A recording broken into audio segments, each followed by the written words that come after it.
ایک عجیب آیت ہے دیکھو قرآن مجید کی. میں یہ جب آیت پڑھتا تھا نا, انما یخشی اللہ من عبادہ العلماء, قرآن کی آیت ہے, مشہور آیت, کہ اللہ سے صرف وہی ڈرتے ہیں جو علماء ہیں. اللہ سے صرف وہی ڈرتے ہیں جو علماء ہیں. حقیقت بتاؤں, مجھے اس آیت کا مطلب اب تک معلوم نہیں تھا. مجھے آرمی کے ایک آفیسر نے بتایا اس کا مطلب یہ ہے, اور میں سن کے اچھل گیا. میں نے کہا یار بالکل صحیح مطلب بتا رہا ہے یہ, وہ عالم نہیں ہے. جامعۃ الرشید میں بلائے ہیں نا کانوکیشن کے لیے, تو ججز بھی آتے ہیں, وکلاء بھی آتے ہیں, ہر طرح کے لوگ. تو ایک آرمی کے کوئی بڑے آفیسر تھے, ہر طرح کے علماء بھی آتے, ہر طرح کے طبقہ آتا ہے. تو انہوں نے اس آیت کی تشریح کی جو بالکل صحیح تھی. میں نے کہا میں تو اتنا عرصہ ہو گیا اس آیت کا مفہوم, کیونکہ اس کا مطلب ہے کہ علماء ڈرتے ہیں اللہ سے. صرف کون ڈرتا ہے اللہ سے؟ علماء. میں کہتا یار اس کا مطلب جو عالم نہیں ہے تو وہ تو ڈرے گا ہی نہیں. پھر جب ڈرے گا نہیں تو گناہ کیسے چھوڑے گا؟ گناہ نہیں چھوٹیں گے تو جنت, کیا مطلب جنت صرف مولویوں کے لیے بنی ہے؟ تو میں یہ سوچتا تھا کہ اس کا کوئی مفہوم ہوگا جو مجھے معلوم نہیں ہے.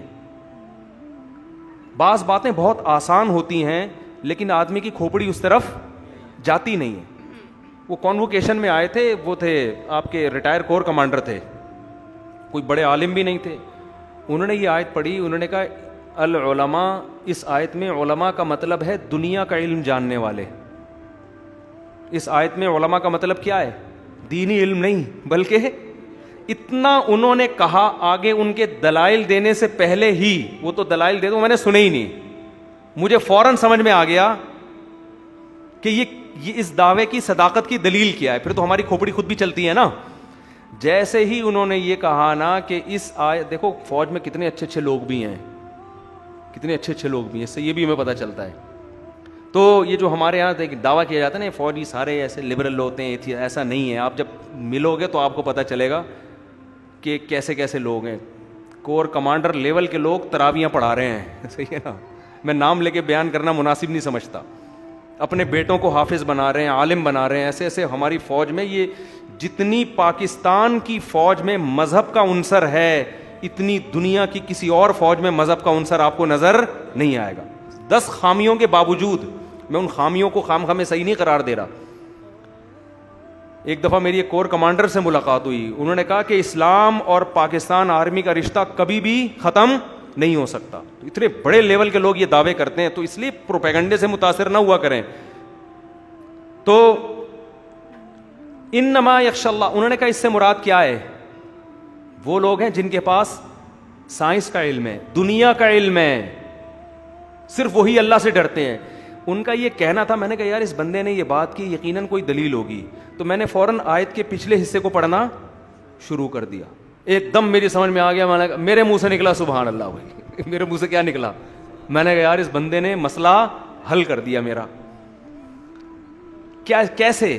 اس سے پہلے جتنی آیتیں ہیں نا, ان آیتوں میں قرآن کہہ رہے ہیں پہاڑوں میں غور کرو, کیسے سیاہ چٹانیں ہیں, کیسے سفید پتھر ہیں پہاڑوں میں. ایک کائنات کی ایک ایک چیز کو بیان کیا جا رہا ہے. انسانوں کی کتنی قسمیں ہیں, ایک ایک پورا نا اس کائنات میں ایک ایک چیز کو اللہ ڈیفائن کر رہے ہیں. یہ کتنی عجیب بنائی, یہ ہم نے کتنی عجیب بنائی. ان ایک ایک چیز کی نشانی بیان کرتے کرتے قرآن کہتے ہیں اللہ سے وہی ڈرتے ہیں جن کے پاس علم ہو. کیا مطلب؟ ان چیزوں کا علم ہو. نہیں آئی بات میرا خیال ہے. یعنی جو ان چیزوں میں غور کر کے عالم بنے گا. عالم سے مراد اصطلاحی عالم مراد نہیں ہے جو درس نظامی سے فارغ ہوتے ہیں. عالم سے مراد اس کائنات میں ان چیزوں کو غور کر کے ان چیزوں کا علم رکھنے والے لوگ. اللہ فرماتے ہیں انہی کو اللہ سمجھ میں آئے گا, اس کے علاوہ لوگوں کو اللہ سمجھ میں نہیں آئے گا. نہیں آئی بات سمجھ میں؟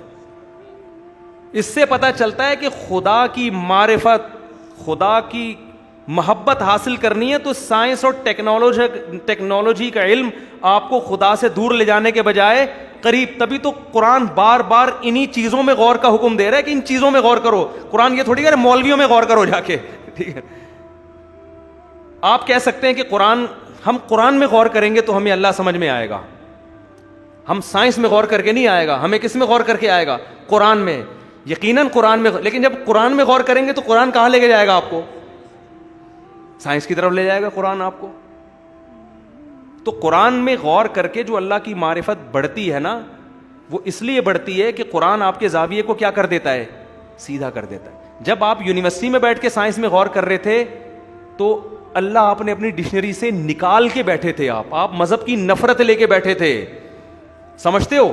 اس کی مثال ایسے ہے جیسے کسی نے آپ پر احسان کر کے آپ کی پیاس بجھانے کے لیے آپ کو پانی دے دیا. آپ کو کہیں بھی پانی نہیں مل رہا تھا, ایک آدمی نے احسان کیا, اس نے کہا یہ بیچارہ پیاس سے مر جائے گا, وہ بڑے دور دراز سفر کر کے ایک پیالے میں آپ کے لیے پانی لے کر آیا. لیکن جو لانے والا تھا نا, اس سے آپ کی کوئی ذاتی دشمنی تھی, آپ اس کا احسان لینا نہیں چاہتے تھے. آپ کو پتا تھا یار اس کا احسان مان لیا تو قرضہ معاف کرنا پڑے گا مجھے, ٹھیک ہے نا, اتنا قرضہ اس نے لیا ہوا ہے اور یہ ہے اور فلانا ہے اور بڑے مسائل, تو اس کا شکریہ آپ ادا کرنے کے لیے تیار نہیں ہے. تو آپ کیا کریں گے؟ پانی کا پیالہ تو لیں گے اور کنی کترا کے سائڈ پہ آپ ہو جائیں گے. پھر اس پانی پہ آپ ریسرچ شروع کر دیں گے, ہائیڈروجن کتنے اس میں, آکسیجن کتنا, یہ پانی آیا کہاں سے ہے. جو دینے والے اس کو لفٹ کرانے کے لیے آپ تیار نہیں ہوں گے, کیونکہ آپ کو پتا ہے کہ اگر میں نے اس کو زیادہ غور کیا کہ یہ لے کر آیا ہے تو اس کے بھی کچھ حقوق ہیں جو میرے اوپر لاگو ہو جائیں گے.